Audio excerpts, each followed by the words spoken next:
Hello বন্ধুরা, এই যে ছবিগুলো আপনারা দেখছেন এগুলি হচ্ছে সব হাতির দাঁত থেকে তৈরি করা ছবি। এগুলি আমি ইন্ডিয়ান মিউজিয়ামে গিয়েছিলাম, সেখান থেকে সব ছবিগুলো কালেক্ট করেছি এবং আপনাদের দেখার জন্য একটা ছোট্ট ভিডিও তৈরি করছি। কারণ সেখানে ভিডিও করা মানা আছে, সবাই ছবি তুলতে পারেন কিন্তু ভিডিও করা মানা আছে।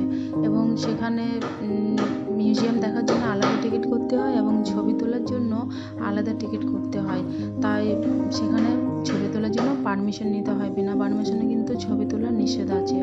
এবং আপনারা যদি কেউ না এসে থাকেন, একবারে ইন্ডিয়ান মিউজিয়ামে এসে দেখবেন, যেগুলো আমরা ছোটোবেলায় ইতিহাসে পড়েছি শুনেছি সেগুলো সব এই ইন্ডিয়ান মিউজিয়ামে সংরক্ষণ করা আছে, সেগুলো আপনারা সবাই জানেন। একবার যদি পারেন, যারা যারা আসেননি, এই সামনে এসে পরে একবার ইন্ডিয়ান মিউজিয়ামে ঘুরে যাবেন, দেখবেন কত সুন্দর সুন্দর জিনিস আছে এবং আপনাদের সবারই ভালো লাগবে দেখে পরে।